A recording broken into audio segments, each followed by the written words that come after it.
You are listening to the Hiking Radio Network, where we talk the walk with shows by hikers, about hikers, for everybody.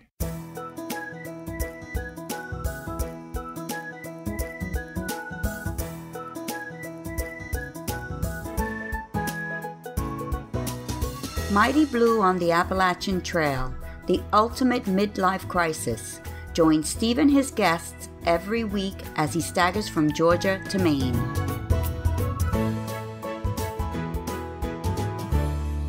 Hey guys, welcome back to the show. This is actually going to be quite a long show, but it's going to be different from probably, 99% of all our podcasts in that I'm not reading anything at the end.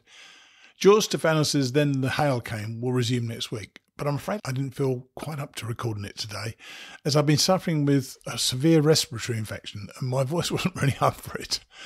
I'll tell you about the replacement in a moment, and I'm sure you're going to love it. First up, our guest is another successful and newly minted Appalachian Trail thru-hiker, Julia Widmar, or Stretcher. As you're going to hear, Julia is an extremely confident and accomplished hiker with the skills she needed to survive and thrive on the trail. She's still very young. She turned 21 on the trail, yet she has the poise and I suppose the calmness to take the AT in a stride. It's not as if she had an easy run either, yet she comes across as a real coper, if you know what I mean. Julia will be on in a moment. Then another guy in our Mighty Blue class of 2023. I met Chuck Falconbury at our Woods Hole weekend this past October, and when he told me his plan, I was excited to have him on the show. We had somebody with a similar plan in last year's class. As a clue for you, Chuck will be on after Julia. I've been toying with the idea for a couple of weeks now to bring back a past guest, one who was very popular when we started featuring her on the show a few years ago. In fact, several of you have asked me to bring her back on the show. So I reached out once more to Dr. Lynn Savino, and she readily agreed to come on the show and share some of her medical stroke hiking knowledge with us. First up is likely going to be the longest section where Lynn revisits and adds to the original first aid list. She's a great explainer and she doesn't talk in jargon, so I think you're going to find this valuable. She has a bunch of subjects to cover in future weeks, so I think it's going to be helpful for everybody, whether you're an experienced backpacker or a newbie. Lynn will be on after Chuck. And if you have any subjects you'd like Lynn to talk to us about, just drop me a line at steve@hikingradionetwork.com and she'll be happy to do the research she needs to bring it on the show. So now let's hear from Julia Widmar, or Stretcher. Our guest today is one of life's heroes. She's an EMT nurse. Her name's Julia Widmar. Hey Julia, how are you? Howdy, I'm doing all right. How are you this morning? No one's ever said howdy. Oh. I've been waiting. You are the first in 350 odd episodes to say howdy, so thank you for that. Oh, really? Wow. It's very common for here in Missouri, so. All right. And you were suggested to me by a listener who you've actually met in person. Frances Youngblood wrote to me, and when you'd agreed to be interviewed, I actually reached back out to her to ask if there's anything that she wanted to ask you, because I know she asked you a whole bunch of questions. So we're going to get back to one or two of those questions later, okay? Mm-hmm.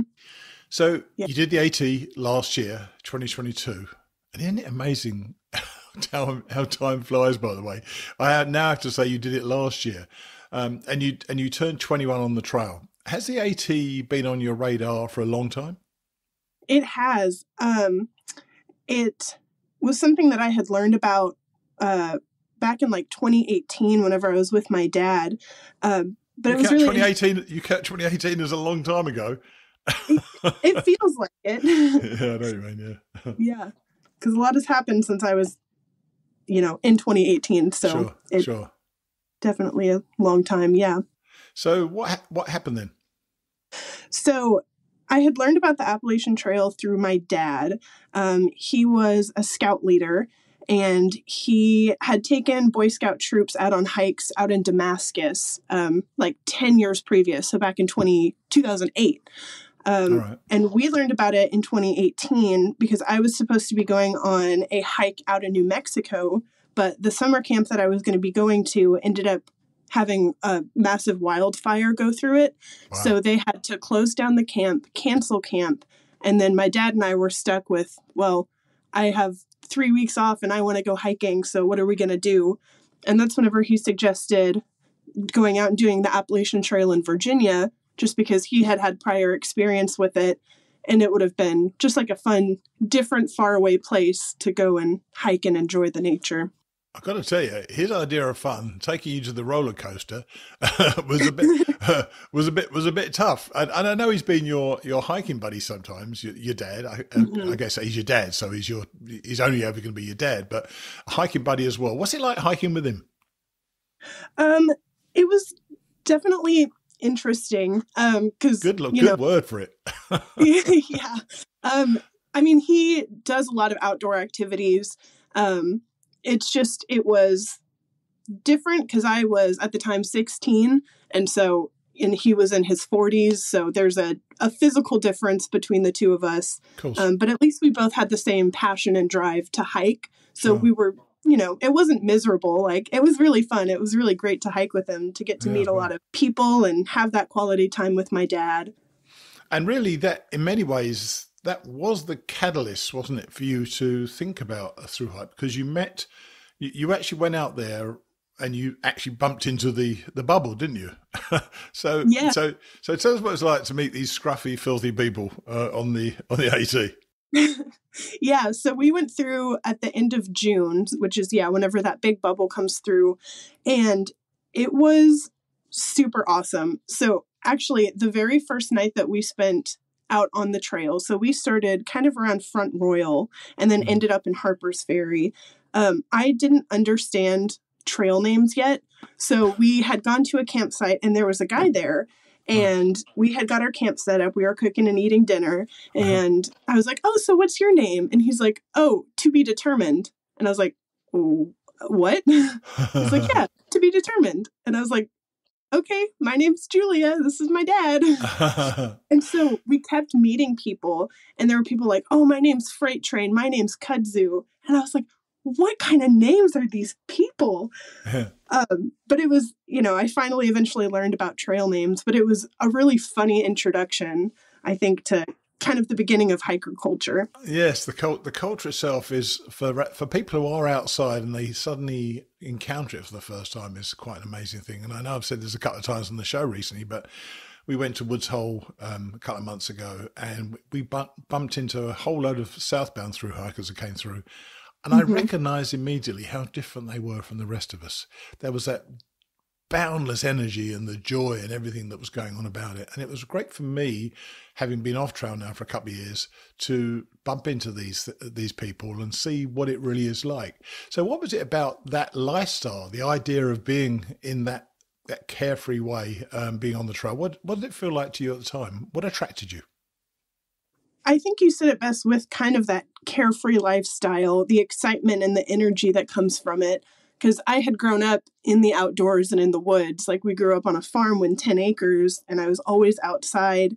And to meet like not only one or two people, but 3 dozen, 4 dozen people that all had the same excitement and energy about the outdoors that I did. It was just really attractive to get to see these people, disappear from society and live in the woods for 5, 6, 7 months. And it was just a lifestyle that I didn't know existed, but I knew I wanted. And that's what really attracted me to it. And I know that when you, by the way, just before we move on from trail names, you remind me your trail name. My trail name is Stretcher. And you're Stretcher because you either stretch in the morning or you're an EMT nurse. It's kind of a mixture of the both. And it was really fun to continue my hike and kind of see the way that my name grew into different things. Because, I'd introduce myself as Stretcher and they might know I'm an EMT or they know that I do a lot of stretching, but it kind of developed because I would hike really long stretches throughout the day. So I do like 25, 30 miles. And so it was like, I hike long stretches. So it kind of developed and grew as I continued along the trail. Sure. And you told me that you did this, was it from Front Royal to Harper's with your father, but he got injured, didn't he, towards the end? So, and you went back out there. So tell us firstly, what happened to your dad? Is he okay? And and then tell us about that 2 days you then went back out, didn't you? Yeah. So our plan was originally to end at Harper's Ferry, and we had bought train tickets, but we arrived 2-3 days earlier than our train was leaving. And I didn't want to just sit in a town for a couple of days. Sure. So he allowed me to continue on. And his injury he has a twisted ankle that he's had for years, and it just kind of reoccurs every once in a while. Right. And it reoccurred in the middle of Virginia. So, all right. But he was able to rest and recover. And by the end of those few days, he was back up on his feet. So what did you do? Did you just go back south, or did you go further north? So I went further north. I continued up to Annapolis Rocks. That was my turnaround point. And then hiked back into Harper's Ferry from there. So you're lucky in many ways, because especially in what happened later when you went on the trail, you were able to hike with your father, and you were able to hike by yourself. Mm-hmm. And I'm going to ask this question, almost exactly the same question again later. But the question for now is, what was it like to suddenly have that freedom to be hiking by yourself as opposed to with your father? Did you notice differences? I did. Firstly, I got to do a couple more miles than we had been doing before. So I think, because I made it up to Annapolis Rocks that first day, and then made it back. So I don't know, Annapolis Rocks, I think, is 20 miles from Harper's Ferry. So, when I got let loose, I ran. It was really fun. And also, to be fair, you've got that 3 mile long walk along the canal, haven't you? Or along the river, haven't you? Yeah, that does help with that. Yes, yeah. Building up the speed for that. Yeah. So you headed out. You got to Annapolis Rocks, and did you stay at a shelter, stay around other hikers then? I had stayed at shelters because my dad and I, whenever we went out, we brought hammocks. And I wasn't as big of a fan as a hammock as I, at the time, was with shelters. So I stayed in shelters. I can't remember exactly which ones, but yeah, I stayed at some of those shelters. And you met, of course, all the thru-hikers again. Were you able to get into that culture a bit more because you were by yourself? A little bit. And it was really fun because the people that we had, whenever we got to Harper's Ferry, we took a day off before I went out and continued the hike alone. And so a lot of the thru-hikers that came through also took zeros. So whenever I went back on trail, they saw me and they were like, "Oh, where's your dad?" And, I got to tell them, I'm like, "He's letting me go off on my own." Yeah. And you were only a youngster then. You're only a youngster then, weren't you? I mean, you're youngster now, but you were very young then. How old actually were you? Yeah, I was 16. Wow. How did you feel about that? Were you nervous at all? Because you already met these people. And obviously the fact that your dad let you go out again, I presume, means he'd met some of these people, so he felt comfortable with you being out there. How did you feel? I felt perfectly fine. I was really happy and comfortable with the people that we were around, and I trusted myself and my skills, and I had known at that point we had done 50 miles, so I knew how the trail was built, and so I knew, what paths to follow, what paths not to. Yeah. So I felt really confident in myself, and it was exciting. It was, it was a new type of adventure. I bet it was. Yeah. Fantastic at that age to do it by yourself as well. I think that's terrific, And you did mention previously that you grew up on a farm and you were always outdoors. What does that sort of upbringing contribute to coping with life on the trail, especially for being out there for so long? Because I know you said you just mentioned you had certain skills. What did you learn in your formative years? So I think that growing up on the farm kind of makes the transition to a trail life easier, because we were very self-reliant. We got our water from a well. We heated up our house through a wood stove. So every weekend during the winter times, we would have to go out and cut wood. Sure. So we knew what it took to survive. I knew how to build fires. I was comfortable with sleeping in the cold. And I think that, if you live kind of in a normal life, it's hard to get comfortable with the uncomfortable if you're never exposed to it. It's funny, and when we were speaking the other day, I wrote that down as the question I wanted to ask you, because you're right. I mean, I came from a very, very city life, although I'd moved down here, Florida by then. But coping with something like that, it is a bit of a shock to the system. But for you, it probably wasn't that much of a shock then, was it? No, not really. So you met the hikers in 2018, and that was the catalyst for your thru hike last year. Was it, because your dad let you go out at 16, was there a reason you took 4 years to get out there, or was it COVID or work or school that stopped you from getting on the trail earlier?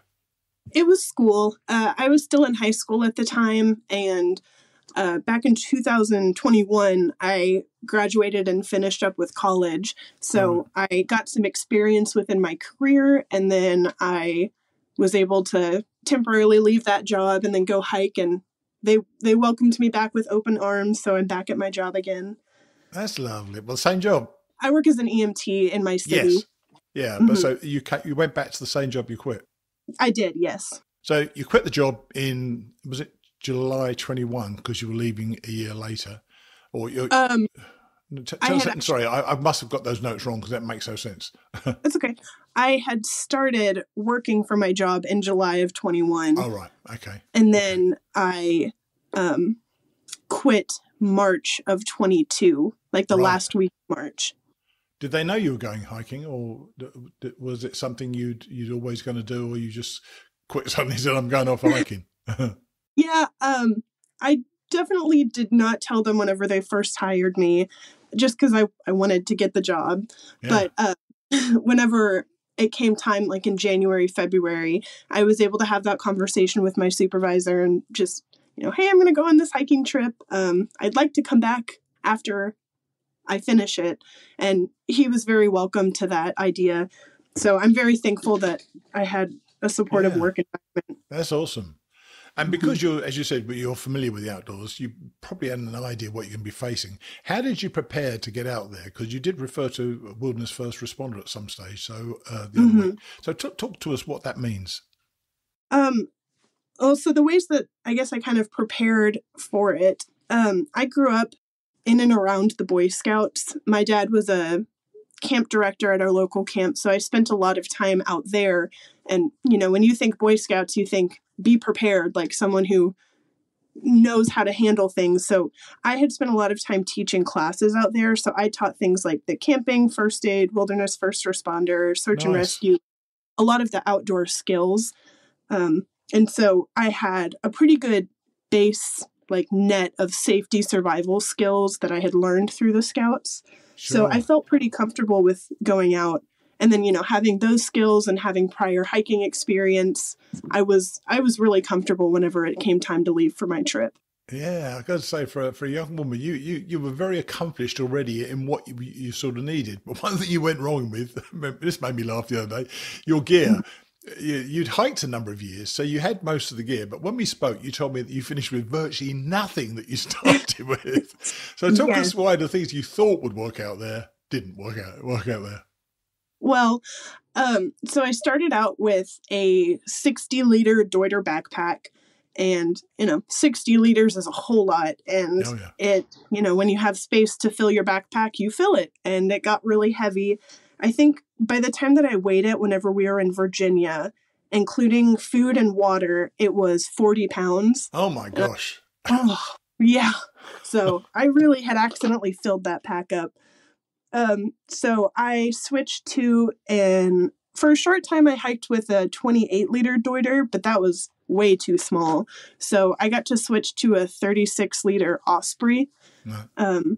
But like my backpack 36 is small though, isn't it?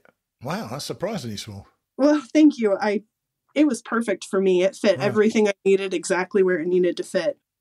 And it's fair to say, that, don't you think so, Julia? Once you get on trail, you kind of learn the stuff you thought you needed, you didn't need, because you probably, you say you got to March to Virginia, and you weighed your pack, and it was, and you probably found things in there you hadn't used once at all, didn't you? Yes. I had like a pair of shorts in there that I hadn't touched at all. And I was like, why am I holding on to these now? Right. Yeah, that's right. Yeah. That's funny. So did you change? So were you tenting? Because you mentioned you like to be in shelters. What did you do? Did you tent, shelter, or hammock on the trail? Mm-hmm. So I tented almost the entire way. Every time that I stayed in a shelter, I just so happened to stay with a choir of snoring people. So I would always end up going to my tent. So I kind of stopped doing shelters after a while. Yeah, can be a pretty grim experience, can't it? It really can. Definitely. And you used an expression the other day, which I wrote down. You said that a thru hike gives you a certain type of freedom. to leave society. What did that mean to you? What did it mean like to leave society to you? It meant so much to me, and it still even means a lot to me now. Just the ability to break away. Like, there would be things going on in the news, like the monkeypox. I didn't learn about that until almost the end of my hike. I was like, I don't even know what's going on with this thing. Yeah. But it was really wonderful because being out in the woods, away from just the pressures of other people, where you live for yourself and only for yourself, it allows you to learn, about who you are and about what it takes to survive. Like, I had to learn, sometimes I'd get into some really rough spots, and I had to learn how to mentally overcome those. And that is a really important skill. And, I didn't have to worry about other people's pressures on me. Like, I took the time that I needed to grow. And that was really important. But you know what? But that was later, wasn't it? Because you didn't start alone, did you? Who did you start with? Yes, I did not start alone. I started with a boyfriend at the time. And so him and I hiked the first 870 miles together. That is not a short time to be hiking with somebody. It is not. Yeah. Was that difficult to share your hike with somebody like that? It was definitely a different type of experience, kind of like how I had hiked with my dad. Like, him and I hiked together. We both hiked a different hike. Right. But then, whenever I go off by myself, sure, I hiked my own hike. So it was two different hiking trips in my mind. Yeah. I'm sure it must be totally, because that I always think that's interesting. You start with somebody, and 870 miles, I say, it's not a short period of time. So you're out there for months. But he had a bit of an accident, didn't he? What actually happened? Yes. It was right around that Priest Mountain. He had tripped while he was going downhill, and we had just left a town, so we had full packs of food and water, and so it was really heavy. And he was going downhill on some rocks and tripped and kind of landed in a deep lunge, and he caught himself on his leg. So his lower femur right above his knee. That's where all of the impact from his fall landed, and it actually cracked and fractured his femur. Wow. Yeah. And at the time, we didn't realize the extent of the injury, because he just thought that he pulled a muscle. But he managed to hike an impressive 15 miles, up and down the Priest Mountain to a road crossing. Because that hike down the Priest Mountain is tough, isn't it? That's Yes. not an easy hike down. It's relentless, and it hurts my knees, but it hurts my knees even more thinking about it, that he actually broke his femur just above it. Oh my gosh, that must have been awful. So what happened? What'd you do? So we recognized that this was an injury that could not be solved out on trail, and the nearest town to us was Waynesboro. So we were able to actually meet up with someone that was down at that road crossing. Now, this was a road crossing that didn't have any service, so we were incredibly lucky with the way things played out. Sure. There was a girl there that was doing a supportive through hike of her friends, so she was in a car, and she was able to drive us to a gas station 2 miles down the road. And in the meantime, while we were trying to figure out how to do things with her, I was actually on the side of the road with a sign saying "injured to Waynesboro," and I was trying to catch a hitchhike. And a passerby had read my sign and called the sheriff, who then sent a deputy out to meet us at the gas station. And then the deputy drove us into Waynesboro. Wow. And so we got ourselves in the back of a squad car. Nice. So, you know what? It's trial provides again, isn't it? And it just does, doesn't it? So at that stage, once you'd got him home, didn't you consider carrying straight on yourself, or was he expecting to come back with you?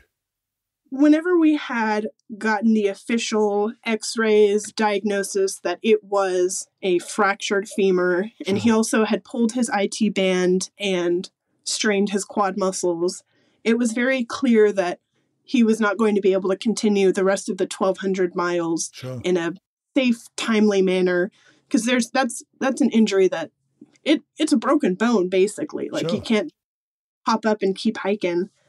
So we flew back home. We were able to organize it with some of my friends and family to get us back to Missouri. And from there, it was kind of determined that you're not going to be able to continue the hike. And I would like to.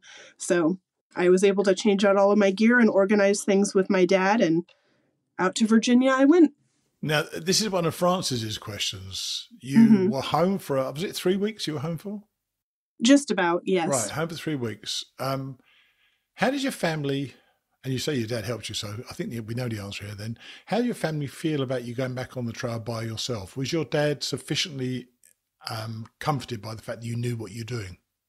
Yes, he was really happy and excited that I was able to continue. Nice. He had watched me hike by myself whenever I was 16. Sure. And now that I was 20 at the time, he knew that he was confident in my skills to continue and to finish. So all of my family, all of my friends were incredibly supportive. They knew that this was something I'd been dreaming of for a long time. So I'm very thankful that I was supported by them. And what did the boyfriend think about you going back on trail? Not happy, because this was also a trip that he had planned for. Right. It's unfortunate on his end that it happened and ended the way it did. Right. But at least he has a cool story to tell. Yeah, absolutely. Yeah, you're right. I hiked 15 miles and hitched out. Yeah. And by the way, just while I mentioned the Francis question, she also wants to know what your favourite day on trail was and your least favourite. I suspect your least favourite was that day, wasn't it? It could have been, because there was a lot of fear of maybe I won't be able to return and finish the hike, but the trail provides, and the trail did provide for us. So I was very fortunate about that. Yeah. Can you think of a favorite day or a least favorite day then? Definitely. My favorite day on trail would be entering Delaware Water Gap in Pennsylvania. So that morning I had woken up and I had the best night's sleep I've ever had on trail. Right. Like, I don't know what it was, but it just was fantastic. I slept for like almost 12 hours. It was amazing. And I only had a 13-mile hike into town, and I got there right around 1 or 2, and I was able to shower, laundry, get food, get snacks. And then there were a whole group of us hikers that were staying at one of the church hostels there. Right. And we all went to the Deer Head Inn because it was a Thursday night and they had free admittance to the jazz show. Nice. So a whole group of us, less stinky, less smelly hikers went into this very fancy upscale Deer Head Inn, and we got ourselves a table and some fancy food, and we got to watch live jazz. And that was so much fun because there was, I felt physically rejuvenated. I was socially rejuvenated, and I got to experience this really cool live jazz that I've never seen before. Nice. And it was amazing because now I'm a big fan of jazz music, and I definitely credit that day to that. Well, I'm not a massive fan of jazz, but I used to live in Manhattan, New York City, and I used to go to some of these underground jazz clubs, and they were fantastic to go to. The experience of doing that is wonderful. They're like ad-libbing the whole time, aren't they? It was just amazing to see. So if that was your favourite day, and do you have a least favourite? Was there any particularly really, really bad days that you really hated? Yes. It was the day of entering the White Mountains and climbing Mount Moosilauke. That's a least favourite? That's one of my favourites. Oh my gosh. Yeah, it was unfortunate. The day prior, I had done 25 miles, like up and over the Smarts and the Cube, and I was very exhausted from that, and I slept outside at the hostel down there. And there was just cars going by and chickens cooing, and I just didn't get a good night's sleep. Whoa. Chickens don't coo. they make much different noises than cooing. But I woke up that morning and I had really high expectations for my mileage. Sure. And then it was a damp, cold, rainy day. And by the time that I finally got to the top of Moosilauke, there was no view. Like I could barely Oh, see 30 feet in front of me. And I oh, was that's a just so shame. disappointed. Yeah, I bet you are. I bet you are. And then I knew at that point, I was like, all right, I am too tired to continue. I'm going to contact the hostel so that I can have a shuttle whenever I get down to the base. And then the climb up Moosilauke is just as treacherous as the climb down. And so, Do you think? And I actually, both times I did it, I went up Moosilauke from the north side, climbing up oh, wow. past the water because I thought it would be easier. And I'm not, cause I can't imagine me going down on a damp day on that north side of Moosilauke. It frightens me even just thinking about it. So I'm, and I think if I ever went a third time, I would do the same thing. I'll go from the north side because I know at least I can get up there and down there. And Yeah. And we'd already mentioned you hiking with your dad and then without your dad. Did you notice those differences straight away again after your boyfriend had stayed back home, and you went hiking by yourself again? Was that difference the same sort of thing? I would say so, yeah. It was like a new type of hike for me. Sure. And I got to kind of how we talked about earlier, how you get to learn and grow for yourself without Sure. the pressures of others. Like now I was truly and genuinely on my own. Yeah. And the ability to, learn and grow how I wanted to and needed to was really an exciting time. I wasn't really scared whenever I went back and started by myself. And we were also entering the section that I had done with my dad. So I felt really that was comfortable. good. Yeah, that was so, good then, wasn't it? Yeah, I had returned to the Shenandoahs like right at the start of them. So, right. I was very comfortable with the 200 miles ahead of me. Yeah, and when we spoke before, I asked you about what your self-reflection had produced. You said there were no aha moments, but you noticed, as you said, 1,000 small things. Can you notice a difference in yourself? How do those changes manifest themselves in your daily life now you've finished? I would say that they manifest now that they've finished in my overall outlook for life. Before I started the trail, I was kind of stuck in like my career and my plans for myself, and the ability to be able to hike the trail and to take that time to learn who I am and what I want to do and pursue. Sure. Coming back into society, it has allowed me to pursue a lot of the things that I've always wanted to. So I'm an EMT right now. Yeah.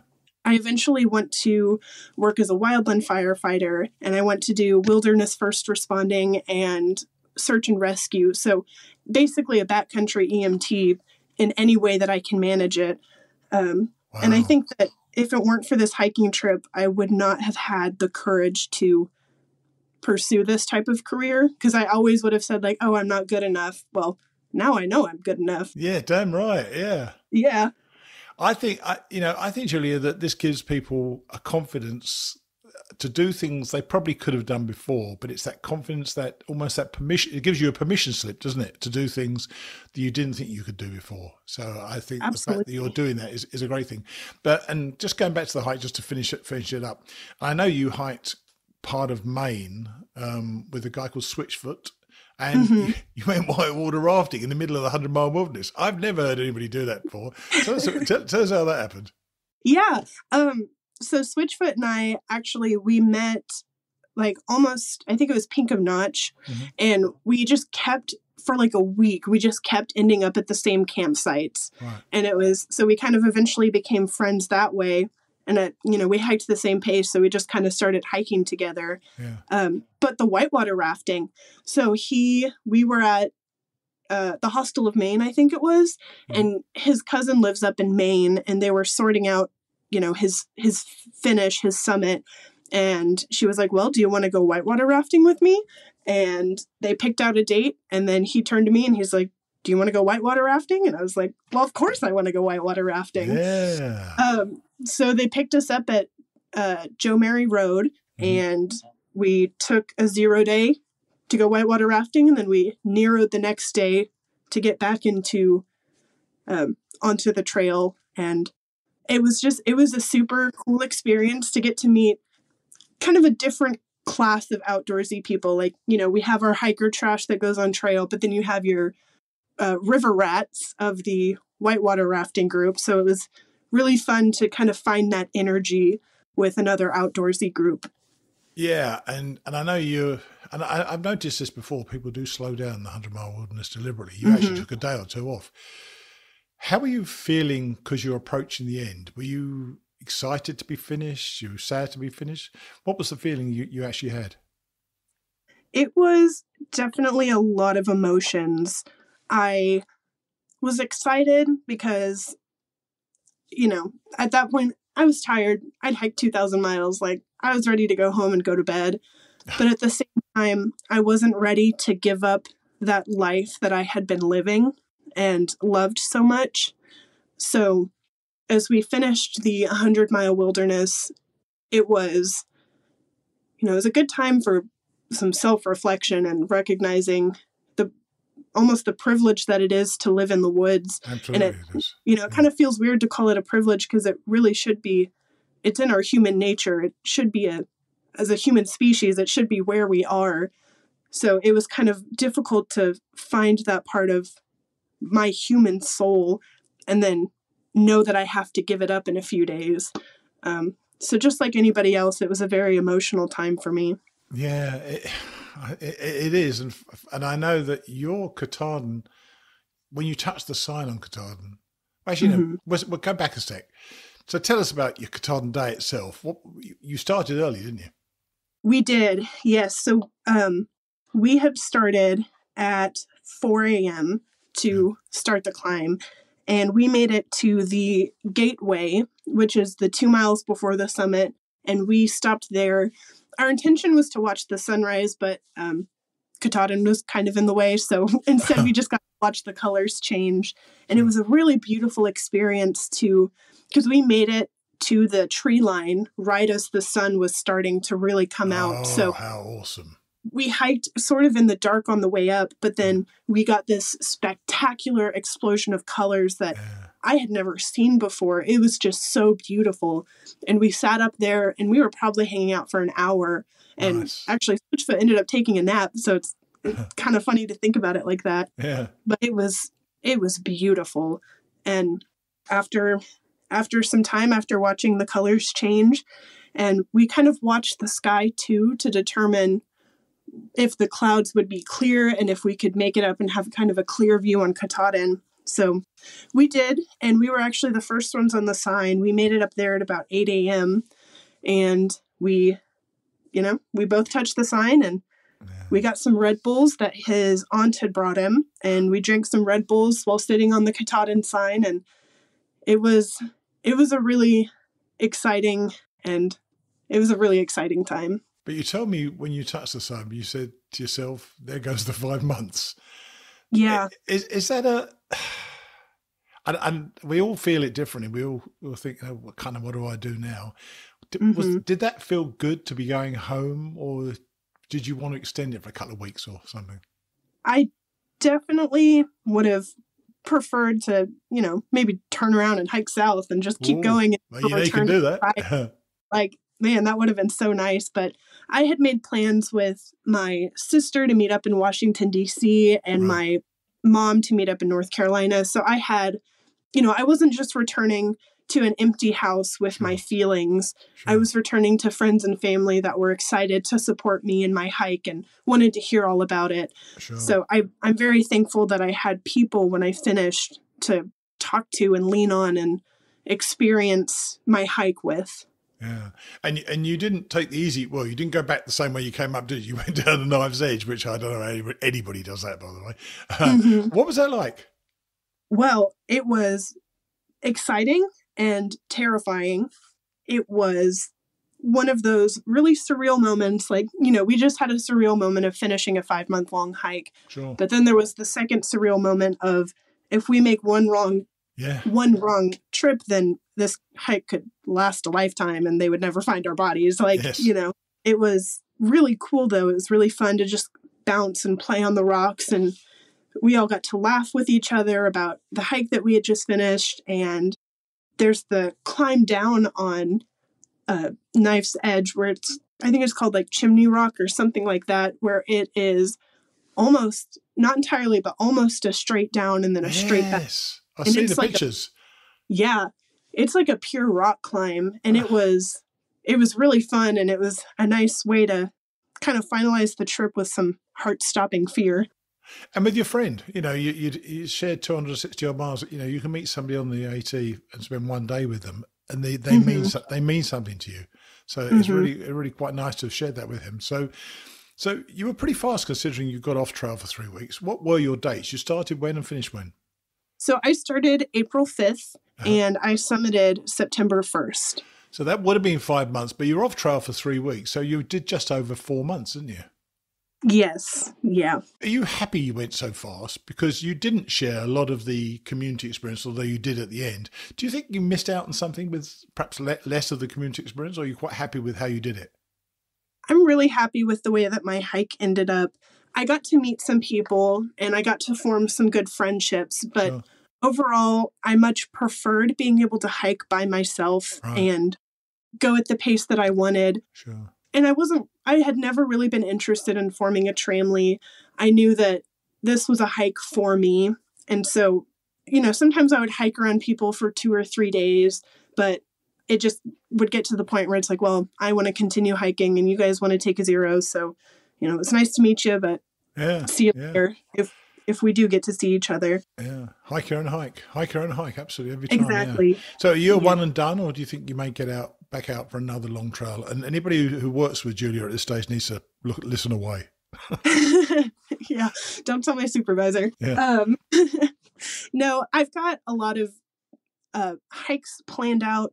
Like eventually I want to do the Tahoe Rim Trail, and that's shorter. It's only 160. Yeah.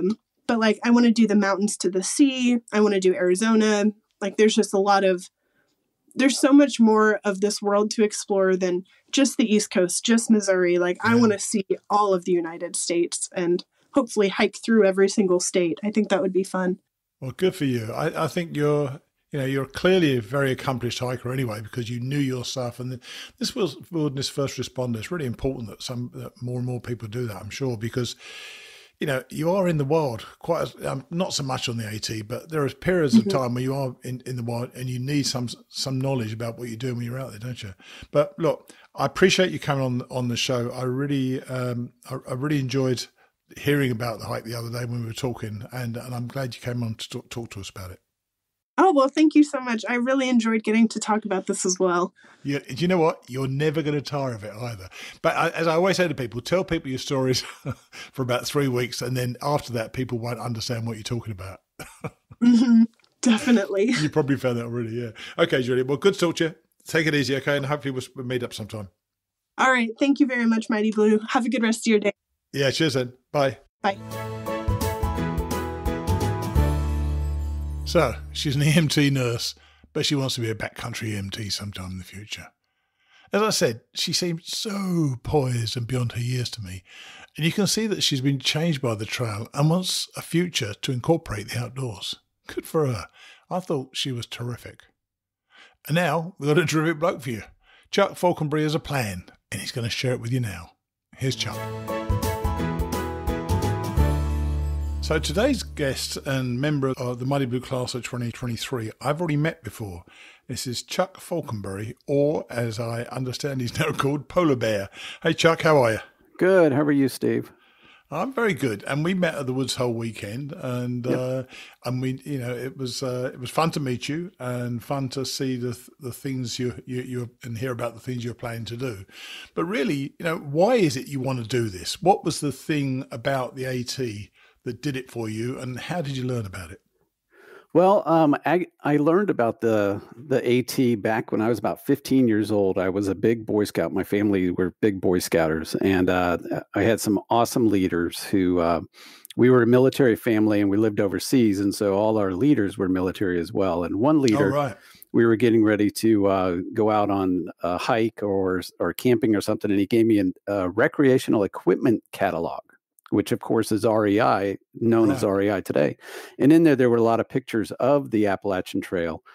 And so I asked him about it, and he had hiked a couple of small sections and just told me about it. And it was like, this trail is from Georgia to Maine. And he said, yeah, Yes. He said, just a few people have gone through all the way. And so my friends and I, my comrades, we all talked about it over campfires or whatever. And we all decided, oh, we're going to do this. We're going to do it before we go off to college, and we're going to do it in college. And it never happened. And so it's always been there in the back of my mind. And it's called to me a couple of times while I've, through my life, I've hiked a couple of small little couple mile sections, but I was a maintainer in Virginia. I had a chance to maintain the trail. Yeah, it was awesome. And so I've always said, I'm going to do this. And 2 years ago, we semi-retired, moved to Florida to take care of our family. And my wife said, well, if you're going to follow your dreams, go do it. And I thought, I don't have a lot of time left to get there. So let's. But clearly, that's not true, because my wife at the time said to me, if you're ever going to do it, this is the time. You'll never get a chance to do it again. And I did it again 5 years later. So you never know; it's never too late. Yeah. So you're hiking. Have you hiked much over the years, or has family got in the way so much that you really haven't been able to hike much at all? Yeah, well, mostly it's just been a career. I mean, I was in hospitality and on college campuses, and so. We would work typically 10, 12-hour days, 6 to 7 days a week at sometimes. And so just having that and just life in general just kind of got in the way. So I always kind of put these bucket list items on the back burner and decided, now it's the time. The kids are gone, all that kind of stuff. So I can do it. Isn't that a shame? For some people, a bucket list will remain a bucket, won't it? They're not gonna do it. And I think it's time every now and then for us to just reach into that bucket list and see what's on it, and just see if it still calls to you, see if you still want to do it. And when I met you, you looked super fit. You looked very military yourself as well. What did you do, or what have you been doing to prepare physically for this? Because it is, we've already talked about the mental side of it in the past. All of us, find it's a very mental approach that you have to take, that you can work out, but it's also a real physical challenge, especially if you start, in Georgia. So tell us what you've been doing to prepare. Okay. So when we retired or semi-retired, I made the decision to change my lifestyle. I was always pretty heavy. I was in dining and businesses on campus, so it's kind of sedentary role. But so I lost a bunch of weight, and then I started walking. How much did you lose? It depends on what time of my life, but I lost about 70 pounds, about 70 pounds. And that's just over the last 5 years. And so I decided, I'm going to start walking, and I always enjoyed walking. And so I started walking more and more and longer, and started thinking about the trail, and started doing hikes and into the backcountry, so to speak, of Central Florida, which is a lot of palmetto and pine tree and swamp, That's right. But so pretty much on a weekly basis now, I tend to hike anywhere between 40 to 50 to 60 miles a week. Good Lord. Yeah. So you're not been messing about then. So do you feel physically fit?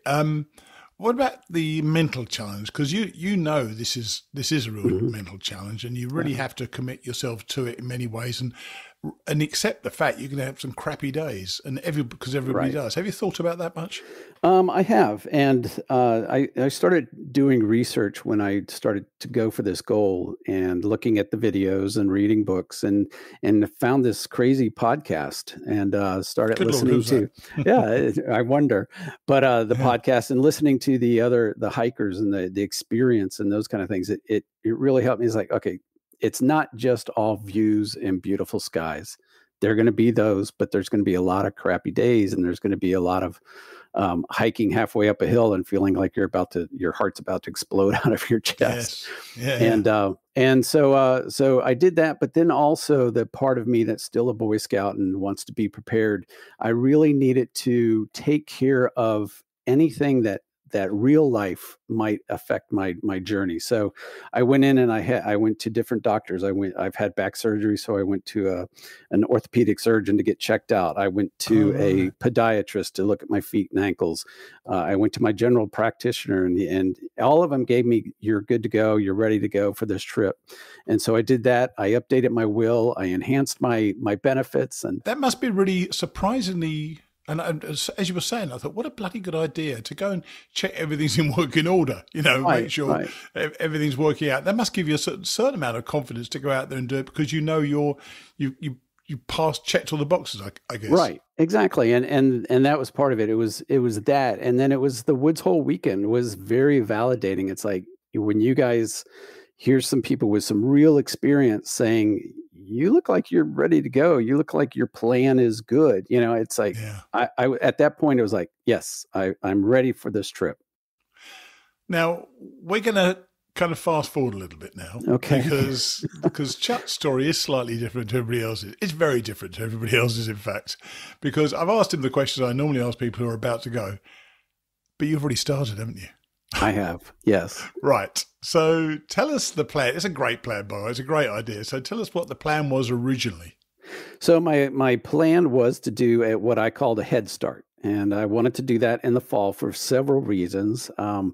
Part of it was to get ahead of the bubble. That was kind of a big focus. I didn't want to hike in a large crowd when I first started.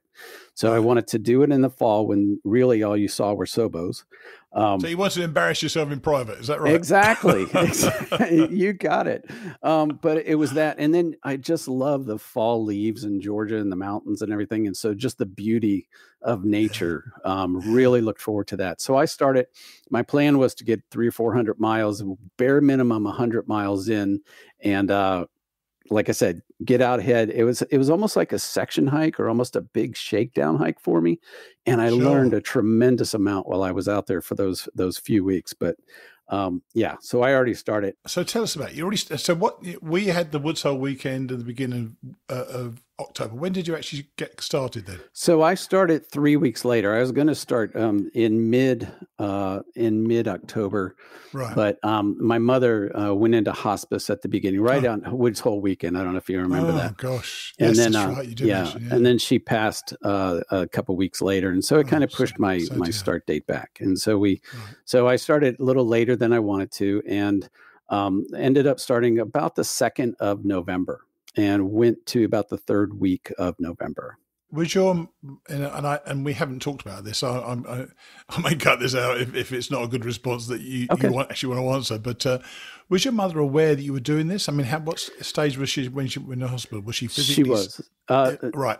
Yeah, she was dealing with cancer. It was very advanced cancer, and so she was mentally, she was bright, very bright, and she is somebody that has always driven our entire family to go for adventures, go travel wherever you can, and go after that next experience. And when she heard that I was thinking about this, she was all about it, and she said, "Yeah, fantastic. Go for it." Yeah, fantastic, and she ended Chuck. up. But just before passing and everything, we were talking a little bit about my trip, and we talked about the weekend. And she actually gave me a cross, which I carry with me now. Nice. And so she's my angel on my shoulder as I'm hiking along. I'm sure you felt a presence when you were there because it was so fresh as well. So yes. Did you find when you actually did start, were you physically prepared, or did it hit you around the face like it did to me? I felt like I was physically prepared. And then towards the middle or end of each day, it was like, holy cow, this is work. This is really a lot of work. But I surprised myself because I felt like when I got to Blood Mountain, I thought, oh, this is going to be such a challenge. But you just took it a chunk at a time and you went after it. And I made it to the top. When I get to the top of Blood Mountain, I thought, hey, this wasn't so bad. I mean, the downhills to me were worse than the uphills. Uphills are very strenuous, but the downhills are a little bit worse. Now, I don't remember it from the first time, but going to Blood Mountain the second time, this is where I discovered I'd already discovered the concept of false summits, but I thought I must be at the top soon, and I still had further to go. Did you find that in Blood Mountain? You keep thinking you're nearly there, and suddenly you go around the corner, you realize there's more up to go. Oh yes, yeah, and that was true on a lot of the mountains. It was you make a turn, and it's like, okay, there can't be much more, but you can sort of see a silhouette way off in the woods, and it's like that's got to be the top. And the best surprise was when the path didn't go over the summit, and all of a sudden it would curve off to the right, and hey, this is great. Yeah. So the physical side of it obviously, it's going to test everybody. I don't care what they say. I mean, maybe the youngsters can do it easily and so on. And by the way, did you start slowly, like I did. most of us Yes. seem to think? Yeah, I had heard that, and then at the weekend, you guys really encouraged me, 8 to 10 miles, and so I was doing 8s and 9s pretty much. Sure. And so didn't get way down the path, but I got past the North Carolina line, and right now I'm sitting about 1.5 miles away from Albert Mountain. So I'll hit the 100-mile mark on my first day back. I tell you what, Chuck, Albert Mountain looks like a small blip in the map. Oh my God. It's a bloody nightmare. Yeah. It's wonderful. It's wonderful. Well, it's a pretty steep climb, it looks like. So tell me about it. Yeah. And there's your first day back. Good luck with that, buddy. That's my first day back. Yep. Oh, dear. And has the mental side of it tested you yet? Or did you just, because I know you were so looking forward to this. And everybody was so looking forward to being out on the trail when they were going to be out on the trail. Did it? Have you been tested yet and thought to yourself, what on earth are you doing, you old fool? Actually, yes. It was when I decided to come off for the winter. I actually ended earlier than I expected. So I've really only done that bare minimum 100 of my plan. I came off because of Hurricane Nicole. Hurricane Nicole was coming up at that time. Good reason. Yeah.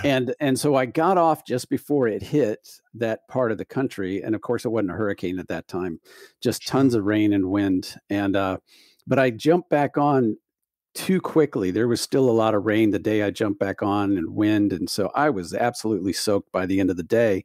And then if you remember, immediately after that, the Siberian Express came through. And so the temperature dropped down into the low 20s with 35-mile-an-hour winds.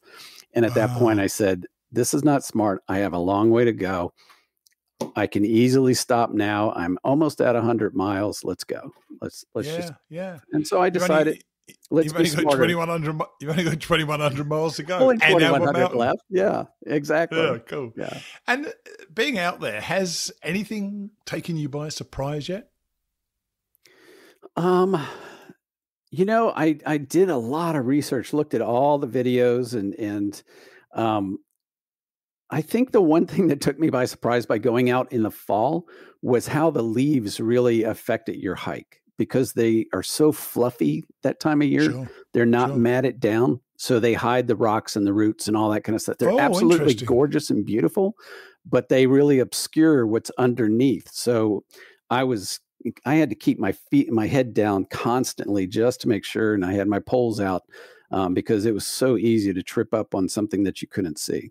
Cool. So that was probably the biggest surprise, which isn't a huge thing. And what got me was we had some friends that were up in the mountains, and they were talking about all the bears that they were seeing. And my wife kept asking me, "Are you seeing bears?" Like, no, I'm seeing scat as long as it's on the trail, but my head was down. So I figured they were probably watching me as I walked by. The bears were. Now, I always wondered what I know your original plan was to do the 450 miles to Damascus, and that didn't happen, which is fine. Right. You have to change your plans on the fly all the time. So don't worry about that at all. Were you trying to avoid other people deliberately? Did you want this to be a solo experience? Because the AT is visited by about 3 million people a year. So I'm sure you saw people out on the trail when you were out there anyway, didn't you? Oh, yeah. I saw a lot of southbounders and a couple of nights actually stayed with a couple of flip-floppers who were amazing, and then a couple of southbounders on a different night at the shelters and stuff. And so really got to ask, it was that little bit of community in the evening. I wanted to go out there originally. I wanted to have that time to myself to really just soak up what I was feeling, and didn't want to be in a community at that point. I know community is going to happen, and especially in the spring. And I'm not opposed to it at all, but I'm also somebody that at my age and even though I feel like I'm physically able, when I'm hiking, all I'm caring about is catching my breath. I don't want to talk while I'm hiking. So let's talk when we camp, or if we're stopped for lunch. And so I'm not looking for somebody to hike next to it. I feel your pain. Yeah, quite right. I just want my breath. Yep. So have you enjoyed it so far? Oh, absolutely. Absolutely. I was so bummed when I had to I actually did 3 Neros in a row trying to wait out the storm. And I was so bummed because of that. And that's why I jumped back, I think, a little too early. Probably should have at least waited half a day. But now I'm just kind of itching. We've got a lot of adventures we're doing between time. Went out to Oregon to see our families, and I've got a big trip coming up in about a week and a half to go get, as I'm calling it, it's kind of a fun expedition to go get my elevation again. So I'm ready to get back on the trail. All right. Nice. But I am so excited to get back on the trail. So when are you starting? So I'm planning to start the week of the 13th of February. Haven't honed in on the exact date, but probably during the week and not the weekend, because looking at the maps and everything, looks like Albert Mountain can be a destination for people that want to just drive up, and I'd rather experience it when there's not a crowd. But then after that, I'm fine. So that's why I'm looking at a weekday. And you did talk about doing a vlog before when we Yes. spoke before. Are you still doing that? Yep. I'm doing a daily or every 2-day vlog, and got that started. That'll become a commitment. That's going to become a commitment. Oh yeah, definitely. Yeah, I was inspired by Hawk, and it's also, for me, that's one of the pieces of being mentally prepared, is being able to communicate to my family and show them what's going on. So my family, it was originally meant for my family and close friends, but now I think I've got about 360 subscribers, which I never in my life figured I would have over 10 or 20.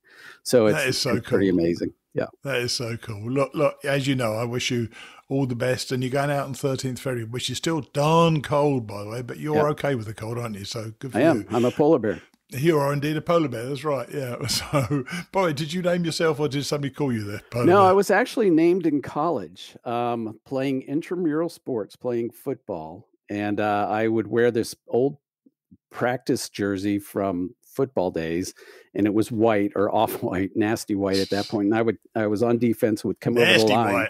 Nasty white. And the quarterback would always say, "You look like a polar bear coming at me," and so the name stuck. And then doing a little research before I decided to hold on to that name, and looking at what the Inuit, Alaskan Inuit Native Americans, basically a polar bear is the ever wandering one.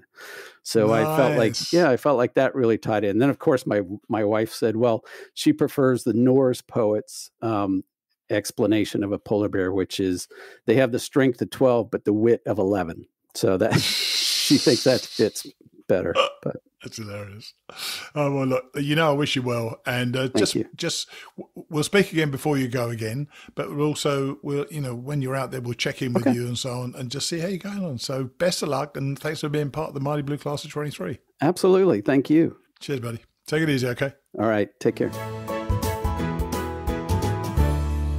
So he started, and I think that is such a neat idea.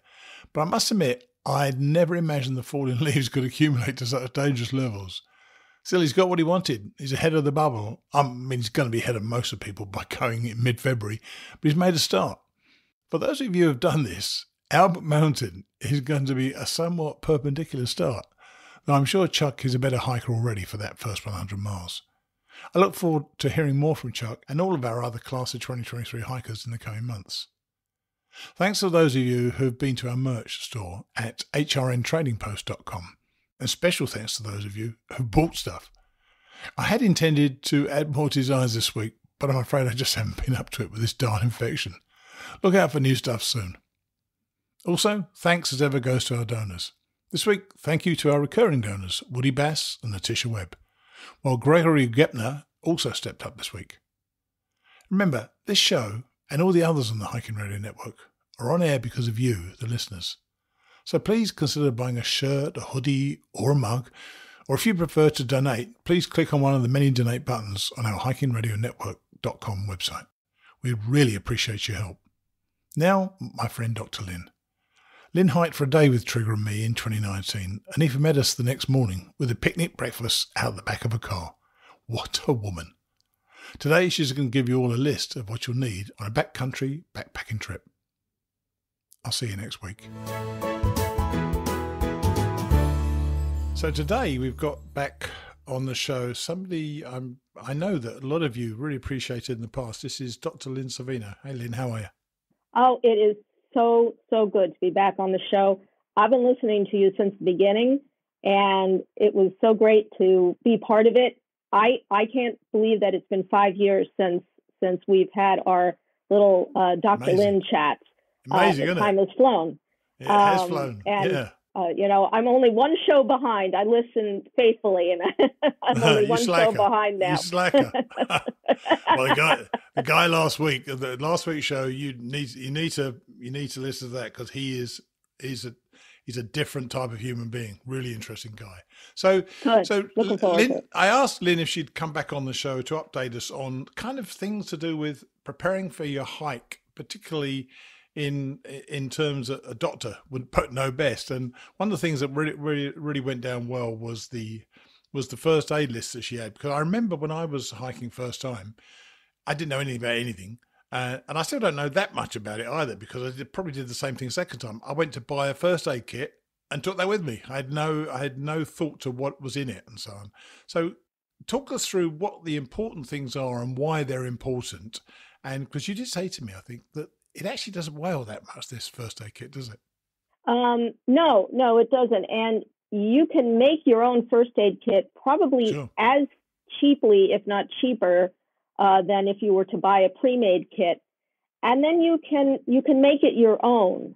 I see a lot of pre-made first aid kits, and they're all very good, but sometimes they have things that you don't need, and sometimes they don't have things that you really do need, especially if you're a long-distance backpacker. A lot of times these first aid kits are for, to have in the car, to have in the house, that type of thing. But, we have our own unique set of medical issues on trail, and it's important for us to be aware of them. So what do you see in people's kits that they don't need, and what do you see that they don't have they should have?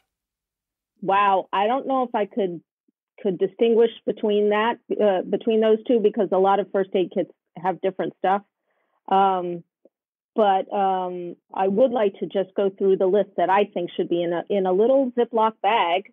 Yeah, sure. You could probably get one of those quart-sized freezer bags with the Ziploc, and it's see-through, so you can actually see what's there.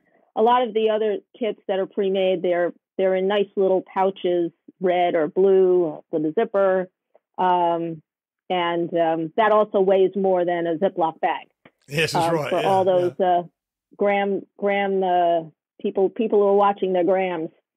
And also the kit that I had recommended, or the list I had recommended 5 years ago, was altered a little bit due to my own personal needs. I did a whopping full week.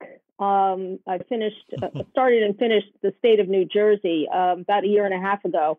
And there were a couple of things that I needed, and I had, one thing I didn't have, but other things I had, and I really wanted to include those in this updated list. Cool. So basically good hygiene. So we all want something like Purell or hand sanitizer wipes. Again, back when I did this list, Purell was an option, and now everybody has hand sanitizer. An absolute necessity. It's amazing. But another thing that I like to have, because Purell is alcohol based, so sometimes that can be stinging. It can be drying to the skin. There's another thing called these Castile soap wipes that you can buy in little packets. They almost look like alcohol prep packets. They're that same size. But you can use those to wash your hands or any type of area that might be injured or cut. And that way you'll cleanse the area, but you won't use alcohol, which also is a very good antiseptic, but it can burn and sting a lot more than these Castile soap wipes. Yeah. It's also much better for your nether regions if you want to, clean yourself after you go to the bathroom, or if you want to clean yourself at night or something like that. The Castile soap wipes are great for that. Excellent. The next thing I would like to recommend is some sort of triple antibiotic ointment, like Neosporin or bacitracin. They come in a little tube, or sometimes they come in packets. I would recommend a little tube rather than packets, because the little tube can be opened and closed. A little packet, it's a one-time use, but if you don't use it all, you're just going to have to dispose of it. And where do you do that when you're on trail? Yeah, that's right. Good for once you've used your Castile soap wipes or your Purell, you can put that antibiotic ointment on, and that helps fight the bacteria that could potentially infect the wound. And it also helps the wound from drying out and cracking. As a wound starts to heal, the edges can become dried, and then it can crack and it can open up again. So if you try to keep it a little moist with the antibiotic ointment, that can help keep the wound healing much better. Yeah. I got a cut on right on the tip of my elbow once when I fell, and it was constantly opening up, and it was cracking. Oh, it's horrible for weeks. Yeah, that's an especially rough spot, that and the knees or the knuckles of your hands, because they're constantly bending. So a good area, and it's also a tough spot to keep a bandage on. So using an antibiotic ointment can be helpful for that. Sure. And that brings us to bandages, Band-Aids. Always good to have in your kit. You don't need 20 of them. You don't need, even 10 of them. I must have had 30 in my kit. I don't know how long they thought I was going away for. I used 3. So exactly. And you say in the list here, Lynn, you say the fabric Band-Aids. Why fabric Band-Aids? Yes, fabric bandages rather than the plastic bandages. It's a more flexible type of bandage. It will say like Flexif fabric or something like that on the. Right. I think the Band-Aid brand box will say something like flexible fabric. Right. And I recommend that as opposed to the plastic bandage, because it is more flexible. You can use it on your elbow or on your fingers or on your knees, and it will flex and bend much better than the plastic ones. Yeah, and the list says that they actually stay on better as well. Yes. Yeah, cool. Okay. Getting back to the fact that you used 3 bandages, another thing that I was thinking about when I was updating my list of recommendations is, why don't you carry enough to get you to the next town? If you're there for 5 days, if you're on trail for 5 days, like food, you're going to be out there for 6 months. You're not going to carry 6 months worth of food. Maybe use your, pick out the things that you would need for 5 to 7 days on trail. And then you can always restock again in the next town. You know what? That is a good idea, other than the fact that I would forget every single time I left town. I suppose it's a case of being disciplined, but I'm not that way inclined. Well, so put it this way. If you didn't use anything in your bag, then you're not going to need to resupply. If you did use something in your bag, you might think about, now I have to think about it. That makes sense. So you probably will think about it. You used 3 bandages, so clearly you didn't think much about your first aid kit when you were in town. So the next thing I had on my list was gauze pads, the small 2-inch by 2-inch gauze pads that will help for a little bit larger cuts. Right. You can secure those gauze pads with a bandage, but sometimes they will absorb more blood or fluid. Sure. And sometimes they can be used for, padding blisters or something like that. And you've actually said in there more coverage, but what's coverage? What's hemostasis? Hemostasis is our big fancy medical term for stops bleeding. Hemo is blood and stasis is stops. Yes. Right, okay. And then we get to some medical adhesive tape. This is not just good for putting your covering your bandage or holding your bandage onto the skin. These types of adhesive tapes are also good for wrapping ankles, wrists, knees if you've got a sprain. There's a special type of wrap called the J wrap. I think it's called the J wrap that I learned in the Wilderness First Aid course, which we'll get to in shortly. Sure. And you use medical tape to stabilize the joint so that you can get out off trail under your own power, and you don't need to, call in. So what is on it or in it that makes it do that work? You bind it firmly. It's just really strong tape. Yes, it's not like masking tape. You can use duct tape if you want. You don't have to use medical tape. Duct tape, that's going to hurt when you take it off. Yes, medical tape will hurt also, but duct tape will really hurt. But it's the strength of the tape. It doesn't have any medicinal properties in it. Okay. It's not like that. I think there's that K-tape or something that people are using now for things like... I saw a lot of that in 2019, none of it in 2014, yeah. Yeah.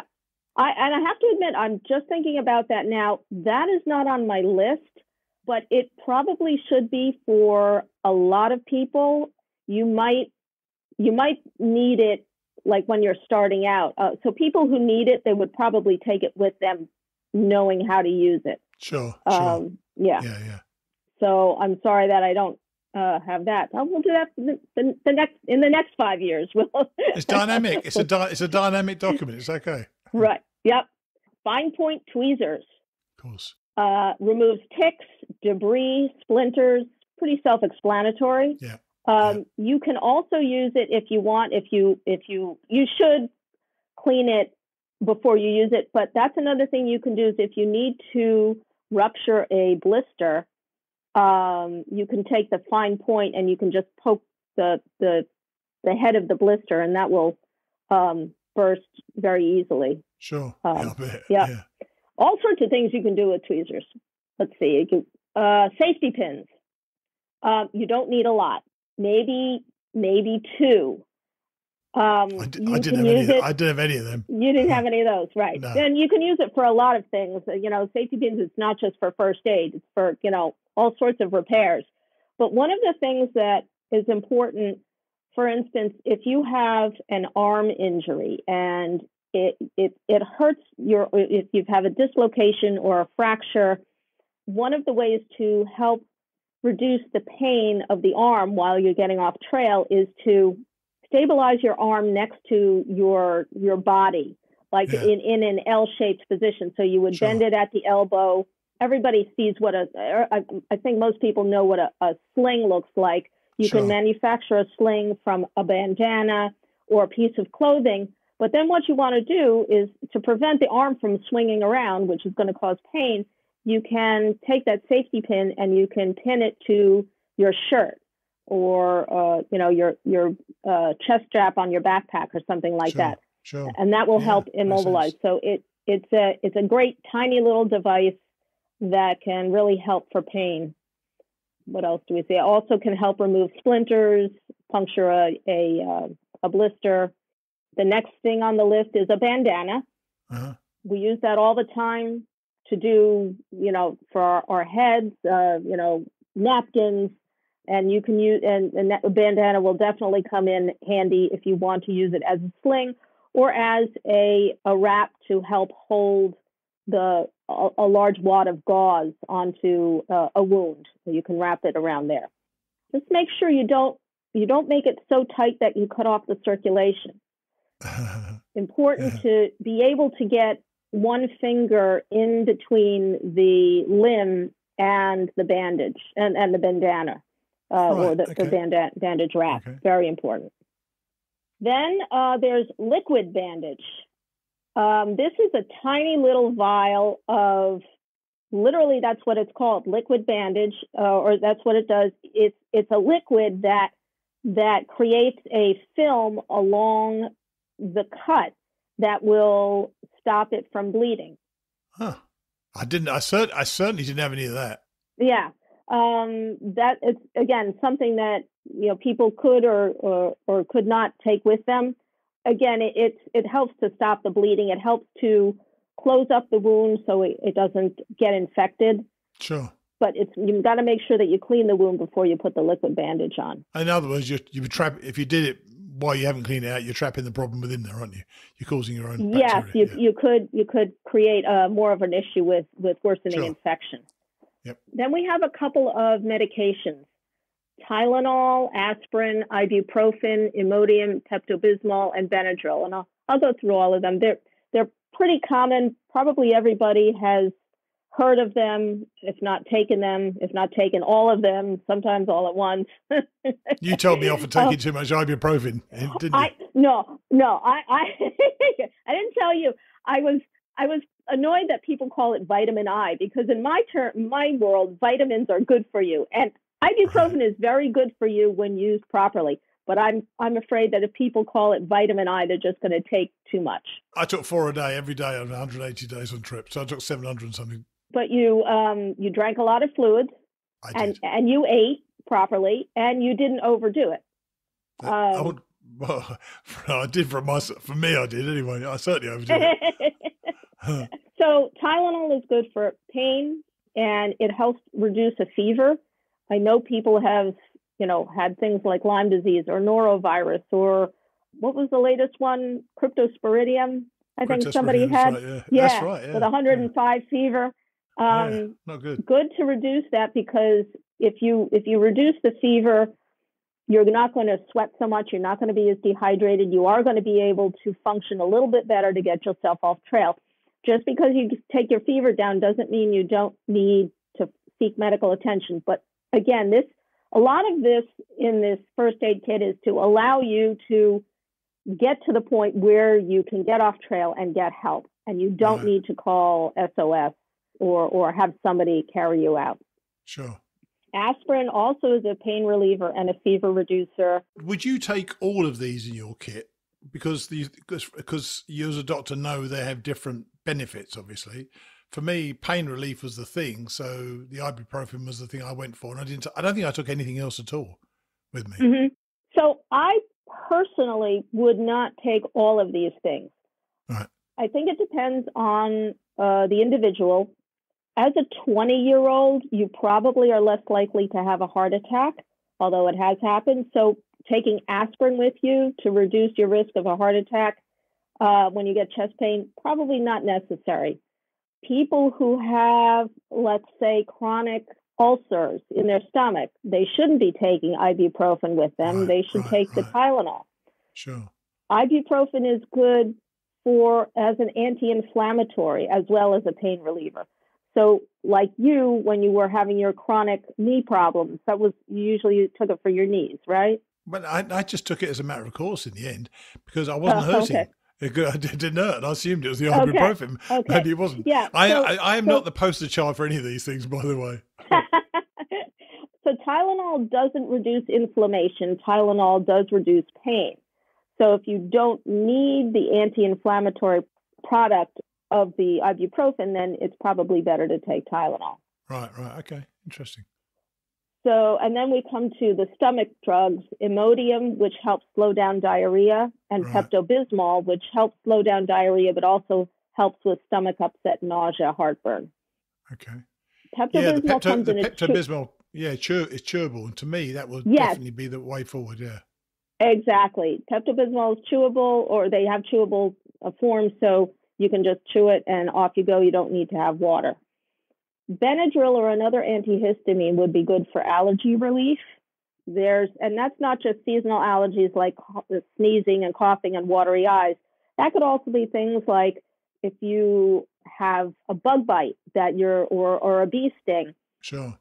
You might not necessarily be allergic, like you need to carry an EpiPen, but it may be enough of an allergic reaction that the Benadryl, which is an antihistamine, will help to reduce the swelling and the pain that comes with that type of a bee sting. People get mosquito bites, and 1 or 2 mosquito bites, or even, a half a dozen, they itch and you're okay. But you could get swarms of mosquitoes, like that part in Massachusetts, right after Jug End going north, up to Great Barrington. Yes. Oh, I remember that. Oh my gosh. Yeah. I got one of those nets, and they were still going at me the whole time. Yep. I actually did that on a day hike this past summer, and I thought, oh, how bad can it be? And this summer was very dry, so I was like, okay, there's not going to be a lot of water. I think I set my own personal record for speed on the AT during that. Oh my gosh, it was horrible. So anyway, so if you get a lot of mosquito bites, you can take Benadryl, and that can help reduce some of the itching and the swelling and just the general uncomfortableness that you would feel with things like that. Sure. And finally, on the old list was lip balm, chapstick, good for, clearly good for lips. And you can use it for other areas of irritation too. That elbow lesion or elbow laceration that you had, if you didn't have any type of Benadryl, sometimes you can just put some lip balm on there, and that will help keep it nice and soft. Then underneath that list, you've got some handwritten stuff, which I couldn't even read because you're a doctor, so of course I couldn't read it. Oh,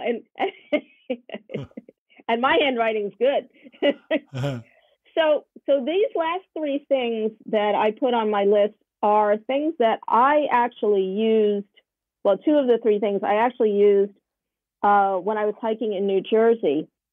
And we use them in our day-to-day practice in the rehab facility where I work.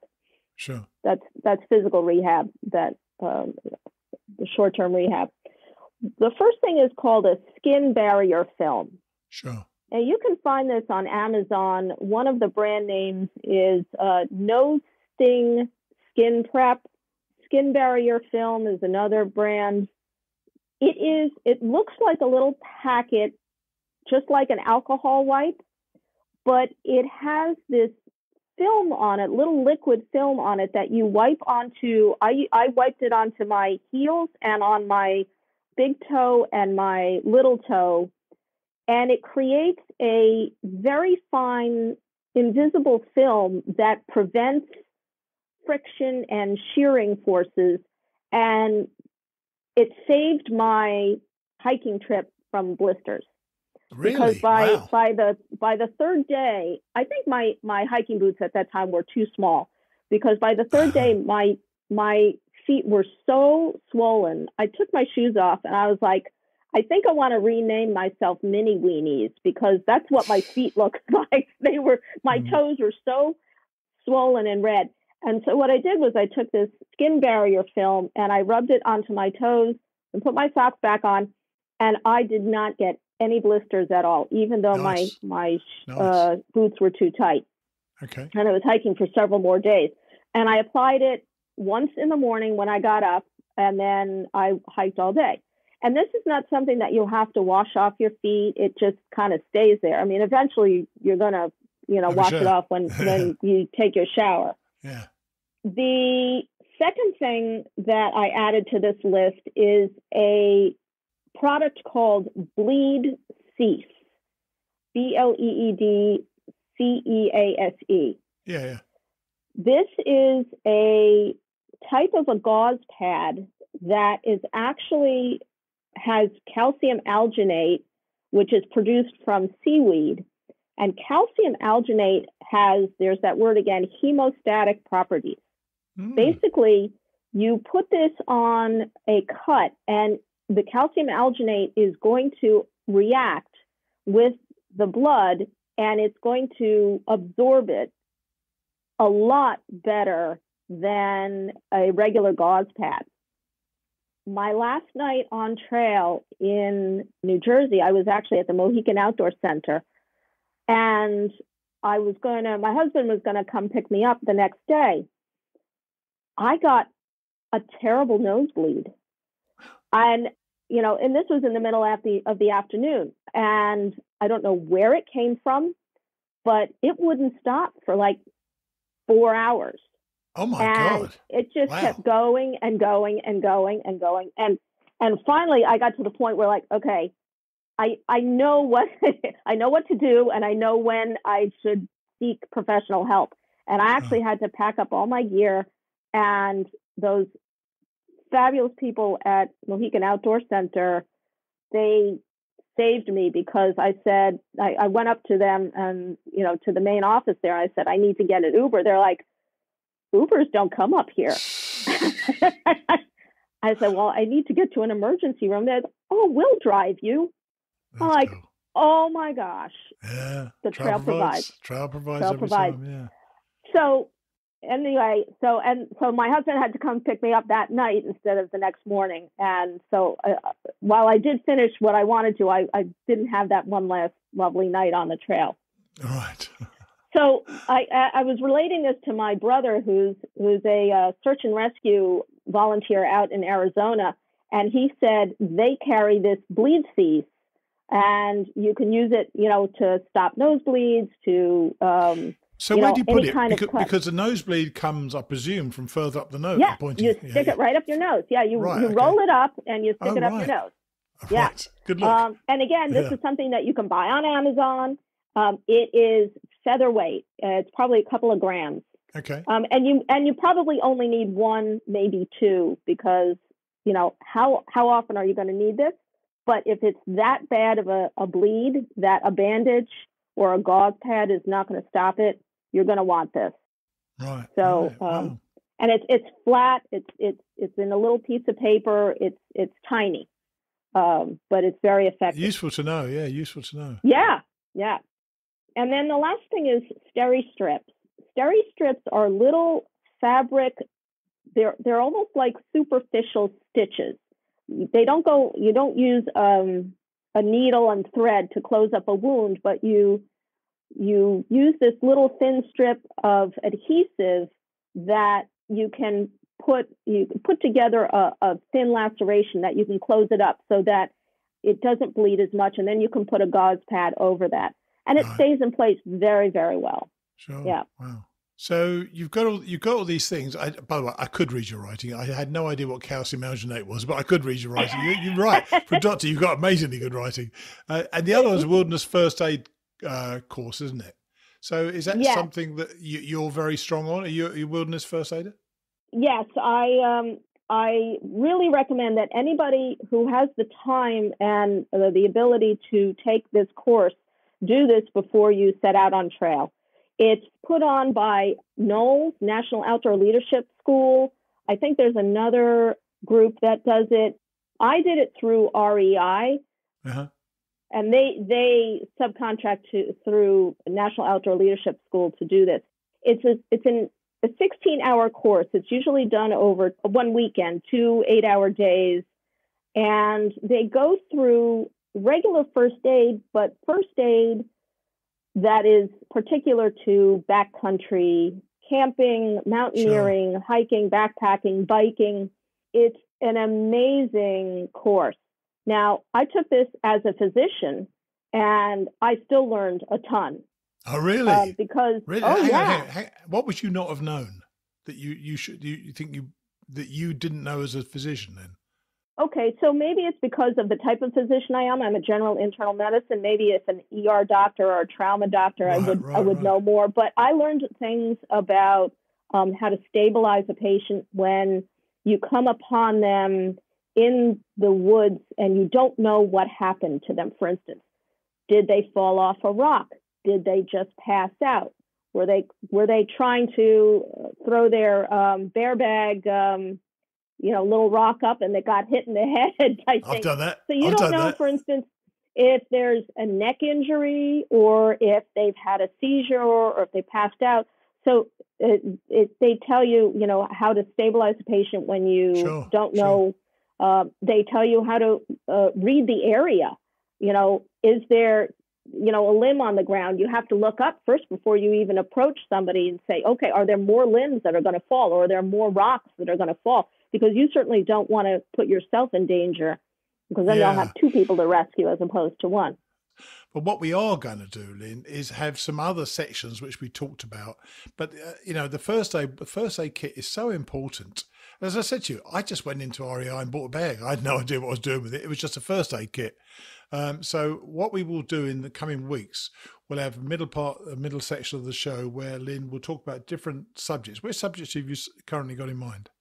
So a couple of other subjects I thought would be good was hypothermia and frostbite, especially early on. A lot of people are going to be going in February and March, and I wanted to January, get that. By the way. Okay. So I thought that would be very important to do early on so people are prepared for that. Sure. Foot care. We already talked a little bit about blisters, and I know you've had other people on that have done foot care, so I don't know how much more I can add, but maybe just a review would be helpful. Because if you don't have good care of your feet, you're not going to go those 5 million steps. And then nutrition. It feels like more than that. It feels like more than that, by the way. Much more than 5 million. I think I must have counted 8 million. So I don't know. Yeah, and I have short strides, so I think I would do at least 8 or 9 million. You know, I'm only 5 feet tall. People don't know me, so I have to cover a lot more steps for the same amount of ground. And then another topic I was going to do would be nutrition and hydration, because again, along with your feet, the rest of your body needs good way to keep going on a daily basis. Well, what we'd also do, you know, when this goes out, which will be soon, probably next week actually, why not write into us if you think there's a subject you'd like to hear Lynn talk about. She's great at research. I know she's always busy, but she always puts in the effort to make sure she's well informed. And frankly, you know, a dunderhead like me can understand it. So that's always a good thing. And so if you've got any ideas that you would like Lynn to cover, write to me, steve@hikingradionetwork.com, and I'll put them to Lynn. And if she wants to talk about them, great. And if she doesn't, she'll tell me, I'm sure. But Lynn, thanks so much for agreeing to do this, because, you know, first aid is so important, and all these different things that we go out there, a lot of us, without really the knowledge of what is out there and what is facing us on a trip like this. So I think it's important we have this certainly during the month of January and probably early February as well. So I appreciate you coming on the show.